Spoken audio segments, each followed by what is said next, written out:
جو روزانہ کی رپورٹ مجھے شام کو دیتا ہے۔ زینو کی آنکھ کا عدسہ نہایت شفاف ہے، اتنا شفاف کہ اس کے نہ ہونے کا گمان ہوتا ہے۔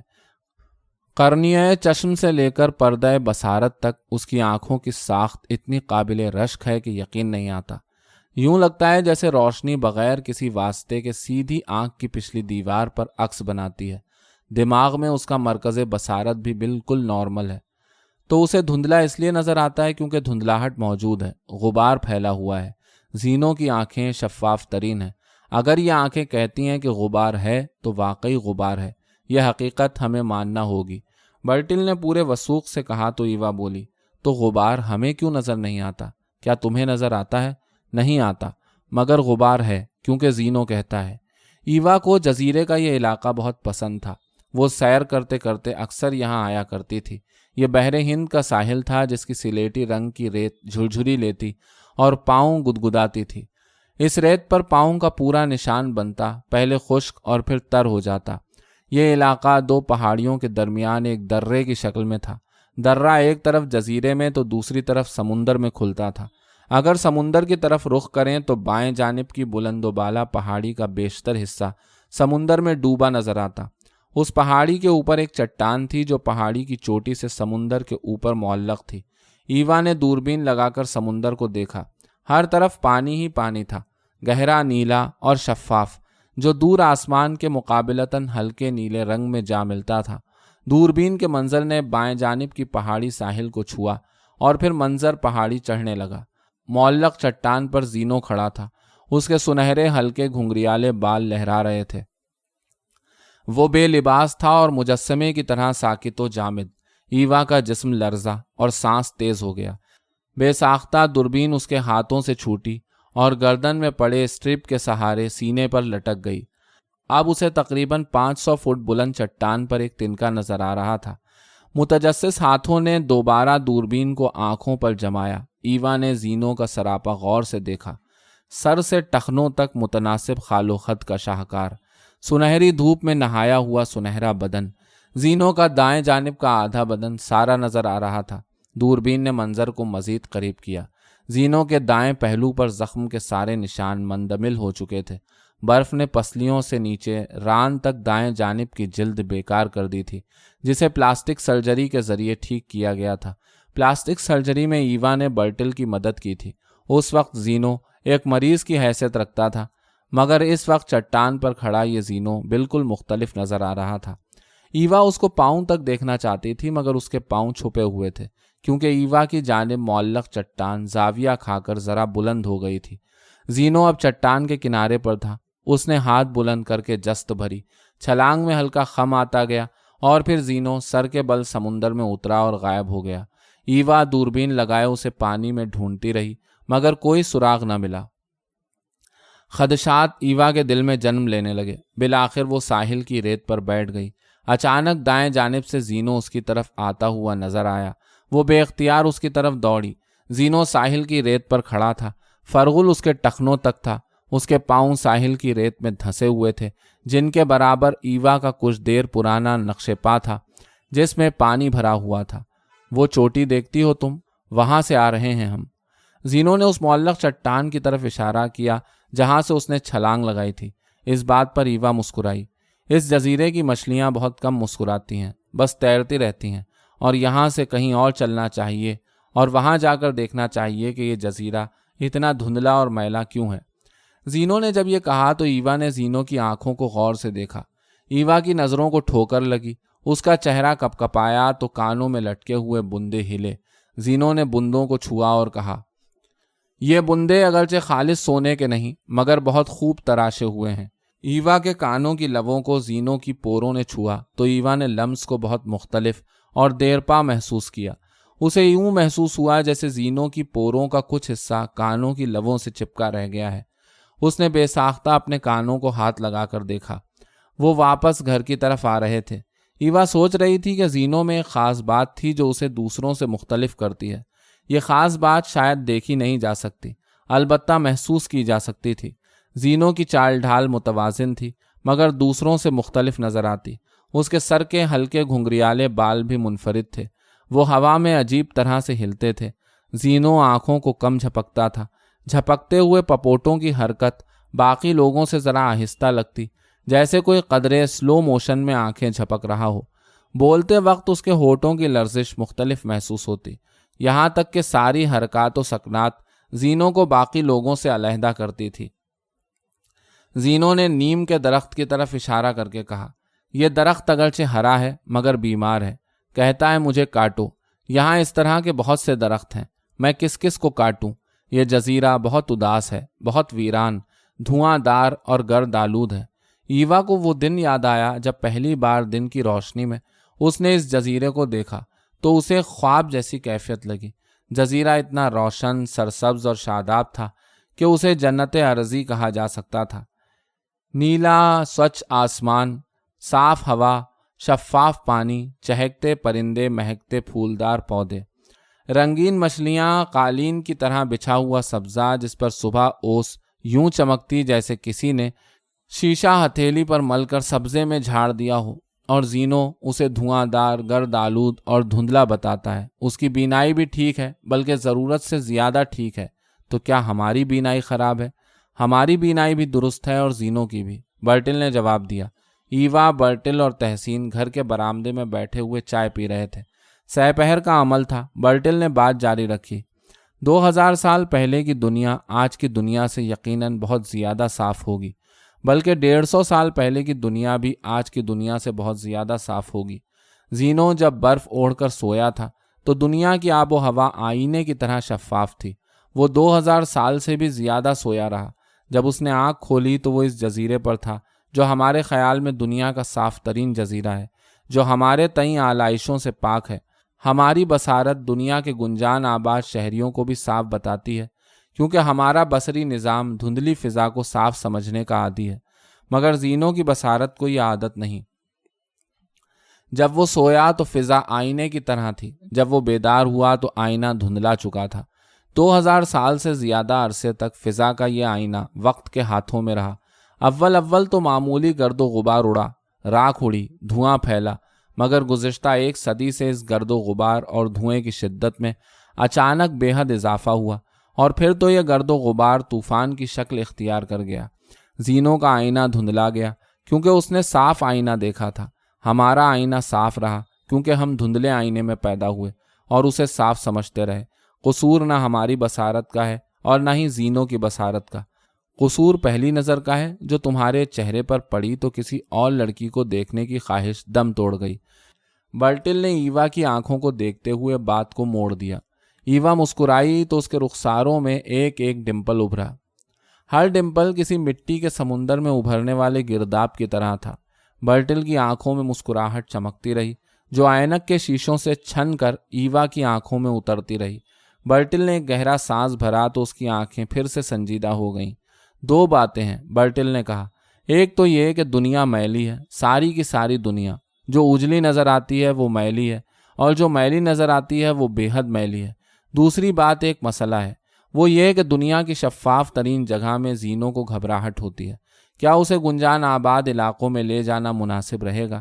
اب اس کا جسم کافی حد تک صحت مند ہے، میرے اندازے میں وہ 98% تک فٹ ہے۔ ممکن ہے کہ چند دنوں میں وہ 100% فٹ ہو جائے، کیونکہ چند ایک جسمانی مسائل ہیں جن کا میں مسلسل علاج کر رہا ہوں اور زینو اس سے بے خبر ہے۔ کیا اسے گنجان آباد علاقوں میں لے جانا مناسب رہے گا؟ کہیں ایسا نہ ہو کہ اسے مزید دنیا دکھانے کے شوق میں ہمیں مزید شرمندگی اٹھانا پڑے۔ برٹل نے بات جاری رکھی، اور رہی یہ بات کہ زینو باقی لوگوں سے علیحدہ کیوں نظر آتا ہے، تو وہ تو یوں نظر آئے گا ہی۔ اگر ہم 100 سال پہلے کی کیمرہ فوٹو یا فلم دیکھیں تو کیا ہمیں گزشتہ لوگ ذرا مختلف نظر نہیں آتے؟ ان کی نشست و برخاست، ان کے چہرے کے تیور، ان کے دیکھنے کا انداز، ان کی آنکھوں کا تحیر، ان کے ہونٹوں پر پھیلی ہوئی مسکان کا خم، گردن پر چہرے کا زاویہ، سر کے بالوں کے پیچ و خم، پیشانی پر اجنبی انداز میں پھیلے ہوئے بل اور سلوٹیں، اور لباس تو خیر مختلف ہوتا ہی ہے۔ وہ الگ بات کہ ان تصویروں اور فلموں کے جانور اور پرندے ہمیں اس طرح نظر آتے ہیں جیسے وہ آج موجود ہیں، اور اگر فلموں کے جانور اور پرندے ہمیں اسی طرح نظر آتے ہیں جیسے وہ آج موجود ہیں، اگر 100 سال پہلے کے لوگ اتنے مختلف ہو سکتے ہیں تو ہزاروں سال پہلے کا یہ شخص یقیناً مختلف ہونا چاہیے۔ وہ تو اس کا کرم ہے کہ حیرتناک حد تک مختلف نظر نہیں آتا، بلکہ اگر غور نہ کیا جائے تو کوئی خاص مختلف نظر نہیں آتا۔ برٹل کی یہ بات سن کر تحسین کو قیام پاکستان کی وہ بلیک اینڈ وائٹ فلم یاد آئی جس میں قائد اعظم محمد علی جناح جلسوں سے خطاب کرتے تھے۔ لوگوں کے لباس تو خیر مختلف تھے ہی، ان کے چہرے بھی کچھ مختلف تھے۔ ان کی حرکات و سکنات، آنکھوں کی جھپک کی رفتار، تاثرات، اشارے، کنائے، چلنے کا انداز، بات کرتے وقت ہاتھوں کی حرکت کرتے ہوئے ہاتھوں میں انگلیوں کے فاصلے، کلائی کا خم، ابروؤں کا چلن، نعرے لگاتے ہوئے لوگوں کے تیور، ان کے بازوؤں کی اٹھان، چلنے کی رفتار، ایک دوسرے کو دیکھنے کا طور، جھنڈے تھامنے کا طریقہ، جھنڈوں کو دیکھنے والی نظر، گاندھی جی کی چال ڈھال، ان کے پیروکاروں کا جوش و خروش ظاہر کرنے کا رنگ۔ تحسین کو یہ پرانے رنگ ڈھنگ یاد آئے۔ اسے ہٹلر کی فلم یاد آئی جس میں ہٹلر آج کے لوگوں سے مختلف نظر آتا ہے۔ اگر اس کی مخصوص مختصر مونچھیں ذرا بڑی ہوتی اور کارل مارکس کی داڑھی کچھ تراشیدہ ہوتی تو بھی تراش خراش انہیں ذرا سا مختلف نظر آنے سے نہ روک سکتی۔ اسے گریز انیٹمی کی کتاب یاد آئی جس میں ہینری گرے ایک تصویر میں ہم جماعت ساتھیوں کے ساتھ بیٹھا ہے۔ ہر ہم جماعت کے چہرے کا تاثر منفرد ہے اور آج کے دور سے ذرا سا مختلف۔ اپنے خاندان کے بزرگوں کی پرانی تصویریں اس کی آنکھوں کے سامنے ابھرنے اور ڈوبنے لگیں۔ آج کے لوگوں کی طرح ان کے چہرے تھے مگر تاثرات ذرا مختلف تھے۔ اگر وقت کے اسی تناسب سے 2000 سال پہلے کے لوگوں کو پرکھا جائے تو تاثرات کا تفاوت حیرتناک ہو سکتا ہے۔ اسی تناسب سے زینو تو ہرگز قدیم نہیں لگتا، بس ذرا سا مختلف محسوس ہوتا ہے۔ 2-3 نسلیں پہلے کا انسان لگتا ہے، تحسین نے سوچا۔ برٹل بستر پر نیم دراز تھا، اس کی گردن گول تکیے پر تھی، اینک کے گول شیشوں سے اس کی نظریں چھن کر ہاتھ میں پکڑی ہوئی کتاب کی سطروں پر تیر رہی تھیں۔ ایوا اس کے دائیں پہلو سے چمٹ کر سوئی ہوئی تھی، یوں کہ اس کا دایاں بازو ایوا کے نیچے دبا ہوا تھا۔ برٹل کو کتاب کا ورق پلٹنے میں کافی تگ و دو کرنا پڑتی۔ وہ پہلے کتاب کو اپنے پیٹ پر رکھتا، اس کا ورق بائیں ہاتھ سے پلٹتا، پھر کتاب کو اسی ہاتھ سے اٹھا کر آنکھوں کے سامنے رکھتا۔ وہ انسانی کلوننگ کے بارے میں پڑھ رہا تھا۔ اس نے بے اختیار کہا، کلوننگ اتنی مشکل نہیں جتنا اسے اس حالت میں پڑھنا مشکل ہے۔ اس کے پہلو میں تھر تھراہٹ ہوئی تو اس نے دیکھا کہ ایوا اس کے اس جملے پر بے اختیار ہنس رہی ہے۔ جاگ رہی ہو؟ میں سمجھا سو رہی تھی۔ تمہاری اس بات کی بے کسی نے جگا دیا، ورنہ میں سو رہی تھی۔ یہ کہہ کر ایوا نے نیم خوابیدہ آنکھوں سے ادھر ادھر دیکھنا شروع کر دیا۔ اس کی نظر روشن دان کے کنارے پر پڑی جہاں سے ایک تنکا آہستہ آہستہ نیچے گرنے لگا۔ کچھ دیر بعد تنکے کے خال و خد نکل آئے اور وہ انسان کا روپ دھار گیا۔ اس نے ہوا میں قلابازی لگائی اور پاؤں کے بل اتنی آہستگی سے فرش پر اترا کہ تلووں نے آواز تک نہ دی۔ زینو لباس کے بغیر فرش پر کھڑا تھا، برٹل کے بالکل قریب۔ زینو نے برٹل کے نیم دراز جسم کے اوپر سے اپنا بایاں بازو پھیلایا، کلائی گھما کر ہتھیلی ایوا کی طرف بڑھائی اور اسے دیکھتے ہوئے بولا، باہر پورا چاند ہے اور آدھی رات، آؤ۔ ایوا نے بے اختیار اپنا دایاں ہاتھ اس کے ہاتھوں میں دیا تو زینو نے اسے برٹل کے اوپر سے بغیر کسی کوشش کے اپنی طرف کھینچ لیا، گویا ایوا کوئی جسم نہ ہو، ہوا ہو۔ ایوا کی سفید رنگ کی مہین شب خوابی جس کا کچھ حصہ برٹل کے پہلو کے نیچے دبا ہوا تھا بستر پر پڑی رہ گئی۔ ایوا نے بے ساختہ برٹل کو پلٹ کر دیکھا مگر وہ نہایت انہماک سے کتاب پڑھ رہا تھا جو اس کے بائیں ہاتھ میں تھی۔ اپنے دائیں ہاتھ سے وہ ایوا کی شب خوابی کو گھما گھما کر طے کر رہا تھا، گویا شب خوابی نہ ہوئی، چائے کا کپ ہوا یا جلتا ہوا سگریٹ جسے لوگ مطالعہ کرتے ہوئے نیم خیالی میں پیتے ہیں۔ برٹل کی یہ لا تعلقی ایوا کے لیے عجیب تھی، گویا زینو کا آنا اور ایوا کا جانا اس کے لیے بالکل بے معنی اور غیر ضروری تھا۔ باہر پورا چاند تھا اور آدھی رات، آسمان نہایت شفاف تھا اس لیے چاند بڑا نظر آتا تھا، درختوں کے پتے چاندنی میں جھلملا رہے تھے۔ زینو نے اسے بتایا کہ اس نے سارا جزیرہ صاف کیا ہے، اب کوئی گرد و غبار نہیں، کہیں دھواں نہیں۔ چلتے چلتے ایوا نے پوچھا، تم نے یہ سب کیسے صاف کیا؟ میں نے چاندنی کا جھاڑن بنایا اور سارا جزیرہ جھاڑ دیا۔ چاندنی کا جھاڑن کیسے بنایا؟ ایسے۔ زینو نے ہوا میں چاندنی کا ایک تار توڑا، ارد گرد کی بہت سی کرنوں کا ایک گچھا بنا کر تار ان کے گرد لپیٹ کر گرہ لگا دی، پھر اس نے جھاڑن ہوا کے بدن سے اکھاڑ لیا اور اسے آہستہ آہستہ ایوا کی گردن میں پھیرا۔ ایوا کو گدگدی ہوئی، اس نے ہنستے ہوئے دیکھا کہ ہوا کا وہ حصہ جہاں سے کرنیں اکھاڑی گئی تھیں پہلے اندھیرے میں ڈوب گئیں، پھر آہستہ آہستہ اس میں کرنیں اگنے لگیں۔ چلتے چلتے وہ جھیل کے کنارے پہنچا تو ایوا نے دیکھا کہ جھیل کا پانی شیشے کی طرح جمع ہوا ہے۔ انہوں نے جھیل کے اوپر چلنا شروع کر دیا۔ ایک جگہ ایک لہر جمی ہوئی تھی۔ زینو نے اس منجمد لہر کو ہاتھوں میں پکڑ کر اوپر کھینچا تو وہ قد آدم آئینے کی طرح سطح جھیل پر ایستادہ ہو گئی۔ دونوں نے اپنا عکس آئینے میں دیکھا۔ ایوا نے زینو کی آنکھوں میں آنکھیں ڈالیں تو بادل نخاستہ آج اس کی نظروں کو ٹھوکر نہ لگی۔ اس نے بے اختیار زینو کی گردن میں باہیں ڈالی، ایڑیوں کو بلند کیا، پنجوں پر زور ڈالتے ہوئے اس نے زینو کے ہونٹوں کو چوما تو پاؤں کے نیچے جھیل کا شیشہ تڑک گیا۔ اس سے پہلے کہ ایوا پانی میں اترتی، زینو نے اسے اٹھا کر شیشے کے اوپر رکھ دیا۔ دونوں نے جھیل پر دوڑنا شروع کیا۔ شیشے کے اوپر کنول کے پھول تھے جو دوڑتے ہوئے قدموں کی تھرتھراہٹ جذب کر کے تھرکتے تھے۔ ان کی تھرکن سے شیشے کے نیچے پانی کو ضرب پڑتی تو وہ لہریں دکھاتا تھا۔ جب وہ جھیل سے باہر نکلے تو ایوا کو انتہائی دھیمی گونج سنائی دی۔ یہ کیا گونجتا ہے زینو؟ یہ گردش کرتی کائنات کی گونج ہے۔ یہ وہ گونج ہے جو فیثاغورس سنا کرتا تھا۔ یہ حرکت کرتی ہوئی کائنات کی وہ سمفنی ہے جس کا آہنگ لازوال ہے، جس کا ہر سر بے مثال ہے۔ ایوا نے بے اختیار زینو کے ماتھے کو چوما تو اسے زینو کے سر سے زیتون کے تیل کی ہلکی سی مہک آئی۔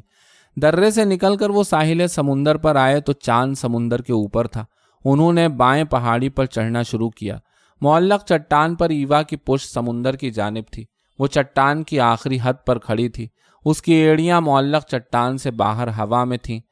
زینو نے اسے تھاما ہوا تھا۔ دونوں نے ہوا میں جست بھری۔ ایوا نے اپنے بازو اور ٹانگیں زینو کے گرد لپیٹ دیں۔ دونوں دیر تک نیچے سمندر کی جانب گرتے رہے۔ یکایک گرنے کی رفتار تیز ہوئی، پھر تیز تر۔ گھبراہٹ سے دل بیٹھنے لگا۔ ہڑبڑا کر ایوا کی آنکھ کھلی تو وہ برٹل کے پہلو میں پشت کے بل لیٹی ہوئی تھی۔ برٹل نے اینک اتار کر میز پر رکھی ہوئی تھی اور وہ زیتون کے تیل سے اپنے ماتھے کو سہلا رہا تھا۔ ایوا کو یاد آیا کہ گزشتہ روز برٹل سر درد کی شکایت کر رہا تھا۔ اینک کا فریم برٹل کے چمکتے ہوئے ماتھے پر پھسلا اور کانوں پر جم گیا۔ گول شیشوں سے نظریں ایوا کی آنکھوں میں اتریں۔ برٹل نے اسے چوما اور کہا، جب بھی تم پشت پر سوتی ہو تو سپنے میں ڈر جاتی ہو۔ ایوا نے کروٹ بدلی اور برٹل کے گلے میں باہیں ڈال کر اس کے پہلو میں بھرپور انگڑائی توڑی۔ یعنی حسینوں کے سب خواب حسین نہیں ہوتے، ڈراؤنے بھی ہوتے ہیں۔ برٹل نے اسے چھیڑا تو اس نے اپنا سر اٹھایا، اپنا چہرہ برٹل کے چہرے کے برابر رکھا۔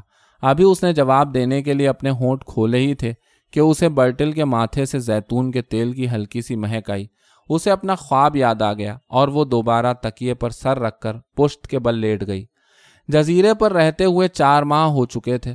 برٹل نہایت محتاط منصوبہ بندی کے تحت ان 2000 سالوں کو زینو سے آشنا کروا رہا تھا جو اس دنیا سے لا تعلقی میں گزارے تھے۔ زینو چلتے ہوئے گفتگو کرنا پسند کرتا تھا۔ اس کے اس معمول کو مد نظر رکھتے ہوئے بات چیت اکثر چلتے پھرتے کی جاتی۔ چہل قدمی بعض اوقات پہروں طوالت اختیار کر جاتی۔ ذمہ داریاں بانٹی گئی تھیں۔ برٹل زیادہ تر سائنسی موضوعات پر زینو سے بات کرتا۔ فنون لطیفہ کا شعبہ تحسین کے ذمہ تھا۔ ایوا دنیا کی مختلف بڑی زبانوں کے بارے میں بات کرتی۔ برٹل زینو کی بے انتہا ذہانت اور عقل کی رسائی پر اکثر حیرت میں آ جاتا۔ برٹل جیسے شخص کا حیرت زدہ ہونا تو زینو کے غیر معمولی ہونے کی واضح دلیل تھی۔ برٹل نے گزشتہ 3 ماہ نہایت سہولت کے ساتھ 2000 سالہ سائنسی ارتقاء زینو کو بتایا۔ برٹل کو اس بات پر حیرت ہوتی کہ زینو کو کسی بات پر حیرت نہیں ہوئی تھی۔ وہ تمام باتیں مدبرانہ شان سے سنتا۔ بعض باتیں سنتے ہوئے وہ رکنے کے لیے کہتا۔ کچھ دیر کی خاموشی کے بعد وہ یہ بات دوبارہ کہنے کی درخواست کرتا۔ شاید یہی اس کی حیرت تھی۔ یہ زینو کی شخصیت کی دل آویزی تھی کہ اسے ہر بات بتانے کو دل چاہتا تھا۔ زینو کے لیے شاید سب سے بڑی خبر یہ تھی کہ زمین ساکن نہیں بلکہ سورج کے گرد گھومتی ہے۔ زینو کو اس حقیقت پر آمادہ ہونے کے لیے وقت لگا۔ 20ویں صدی کی سائنسی ایجادات زینو نے غور سے سنی۔ زینو کو اپنا ذہن اس بات پر آمادہ کرنے میں بھی دیر لگی کہ اب تمام علوم اپنی اپنی جگہ الگ اہمیت رکھتے ہیں اور فلسفہ بھی ان میں ایک علم ہے۔ اب تمام علوم کی شاخیں فلسفے کے پیڑ سے نہیں نکلتی بلکہ علوم کے گلستہ میں فلسفہ ایک علیحدہ درخت ہے اور باقی علوم دوسرے مختلف درخت اور پودے۔ جزیرے میں ہبل ٹیلی اسکوپ نصب کی گئی جو زینو کے مشاغل میں زبردست اضافہ تھا۔ کبھی ریڈیو، ٹی وی، ٹیلی فون، ہوائی جہاز، آبدوز خلائی جہاز اور مصنوعی سیارے پر بات ہوتی تو کبھی بین الاقوامی مالیاتی نظام زیر بحث آتا، کبھی جدید آلات موسیقی، رقص اور تجریدی آرٹ کا ذکر ہوتا، تو کبھی دیس دیس میں بولی جانے والی زبانوں کے صرف و نحو موضوع گفتگو ہوتے۔ تینوں کے درمیان گفتگو انگریزی زبان میں ہوتی۔ ایوا اکثر سناٹے میں آ جاتی جب زینو چند دنوں میں انگریزی کے بعد فرانسیسی اور فرانسیسی کے بعد ہسپانوی روانی سے بولنے اور لکھنے لگتا۔ تحسین اور زینو گھنٹوں قدیم اور جدید فن سنگ تراشی پر بات کرتے اور شاعری کی گرامر کے اسرار و رموز کھولتے رہتے۔ نیچے پانی ہی پانی تھا اور اوپر آسمان ہی آسمان، یوں لگتا تھا جیسے ایک بہت بڑا نیلے رنگ کا سیپ ہے جس میں پانی بھرا ہوا ہے اور ایک چھوٹا بحری جہاز اس میں تیرتا ہوا چلا جا رہا ہے۔ ہزاروں سال بعد یہ زینو کا پہلا بحری سفر تھا۔ جہاز میں زینو، برٹل، ایوا، تحسین اور جہاز کا عملہ تھا۔ دن میں سیپ نیلا ہوتا اور رات کو سیاہ، صبح سویرے سرمئی رنگ کا ہوتا اور اس کے ایک طرف سے سورج کا نارنجی موتی اٹھتا جو دوپہر کو گوہر آبدار بن جاتا اور شام کو گلابی ہو کر پھٹنے لگتا، پھر ڈوب جاتا۔ شروع میں بحری جہاز کا رخ شمال کی طرف تھا۔ پہلے دن بحری جہاز مالدیپ کے مشرق سے ہوتا ہوا سری لنکا کے قریب سے گزرا اور خلیج بنگال میں داخل ہوا۔ برٹل اور زینو گزشتہ کئی ماہ سے انسانی دماغ کی ساخت اور اس کی کارکردگی پر بحث کر رہے تھے، ساتھ ہی ساتھ اس کا موازنہ باقی جانوروں سے بھی ہو رہا تھا۔ جب جہاز جزائر انڈمان کے قریب پہنچا تو برٹل نے محسوس کیا کہ زینو کی بحث میں خلل آ رہا ہے۔ بحری جہاز لنگر انداز کیا گیا۔ زینو جہاز کے عرصے پر کھڑا ہو کر سامنے دیکھ رہا تھا۔ اس کا رخ بنگال اور چین کی طرف تھا۔ مغرب میں بھارت اور مشرق میں مشرقی ایشیا تھا۔ سمندر گونجتا ہے، یہاں تھر تھرائی ہوئی گونج پھیلی ہوئی ہے، زینو نے کہا۔ برٹل نے بحری جہاز کا رخ موڑ کر جنوب کی طرف کر دیا۔ برٹل جانتا تھا کہ جہاز اگر مزید شمال کی طرف بڑھا دیا گیا تو دنیا کے گنجان علاقوں کی گونج مزید بڑھ کر زینو کی بحث پر اثر انداز ہوگی۔ رات کو آسمان کی تشتری پر چاند کی کٹی ہوئی قاش پڑی تھی۔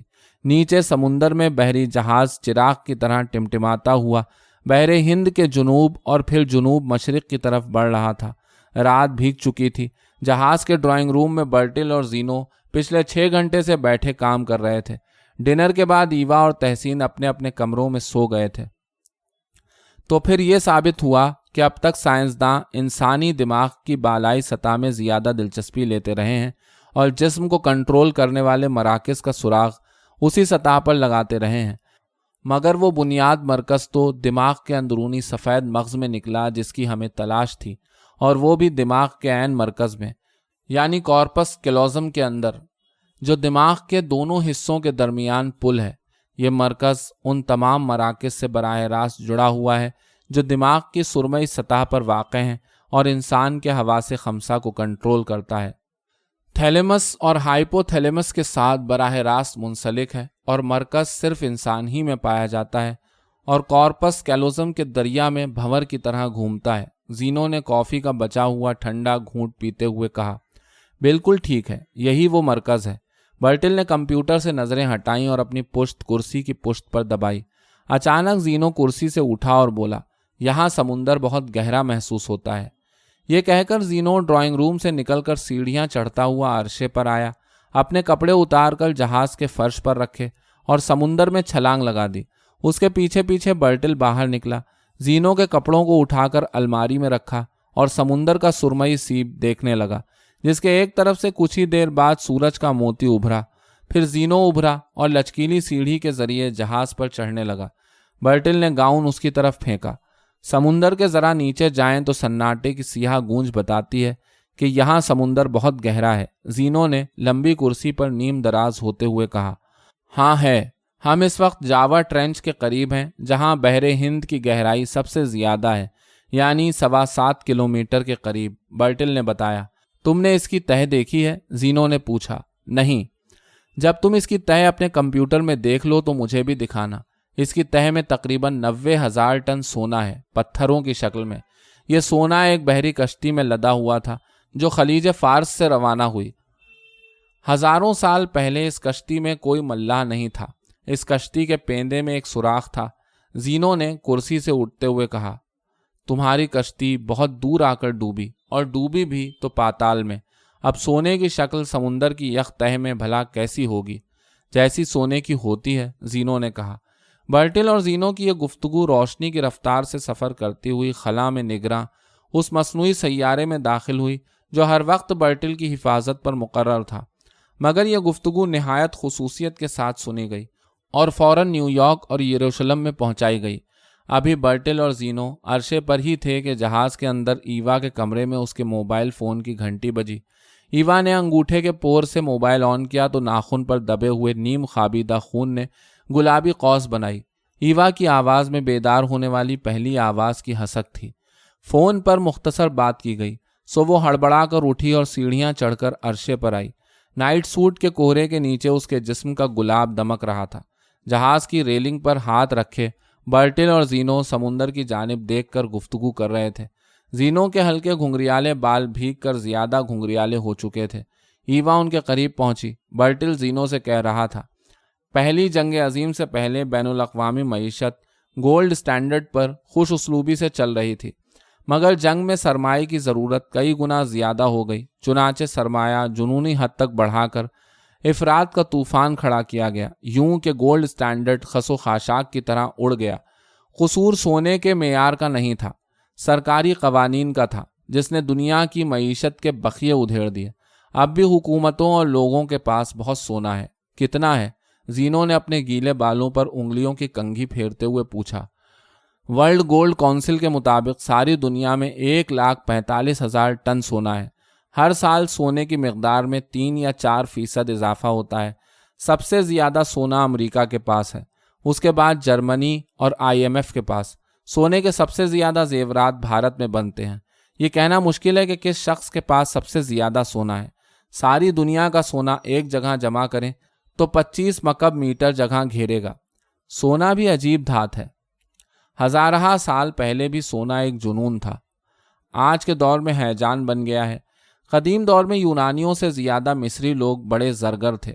وہ سونے کو کوٹ کوٹ کر اتنا باریک پتہ بناتے تھے کہ 3 لاکھ پتے اوپر تلے دھریں تو موٹائی انگلی کی پور کے برابر ہوتی تھی۔ زینو نے دائیں ہاتھ کی انگشت شہادت اٹھائی تو ایوا نے دیکھا کہ نئے دن کا سورج زینو کے ہاتھ کے پس منظر میں کوٹ کر باریک کیے ہوئے گول پتے کی طرح چمک رہا ہے۔ بحیرہ عاج میں ایک جزیرہ تھا جہاں زمین کے نیچے اتنا سونا تھا جتنے زمین کی سطح کے اوپر پتھر۔ وہاں ایک کمرہ سونے سے بھرا رہتا تھا۔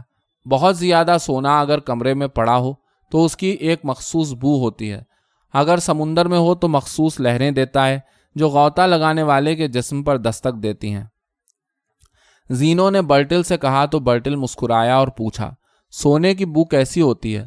سونے جیسی ہوتی ہے، پیلی ہوتی ہے، زینو نے جواب دیا اور برٹل سے کہا، کیا میل ہاں میل گہرائی سے تم یہ سونا نکال سکتے ہو؟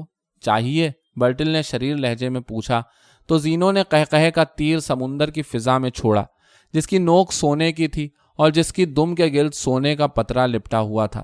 ساتھ ہی برٹل نے قہقہے کی کوہی ابابیل اس تیر کے تعاقب میں چھوڑی اور کہا، جب تمہیں برف سے نکالا گیا تو تمہارے لباس کے ساتھ 3 پوٹلیاں تھیں، ایک میں پانی تھا، دوسری میں خشک پھل اور تیسری میں عمل والی مٹی، وہ مٹی جو کشش ثقل کو زائل کرتی ہے۔ اگر اس عمل والی مٹی میں سے آواز کی لہریں گزار کر سمندر کی تہ میں پھینکی جائیں تو الٹرا سونک لہریں سونے کے پتھروں پر پڑ کر کیا عمل کریں گی؟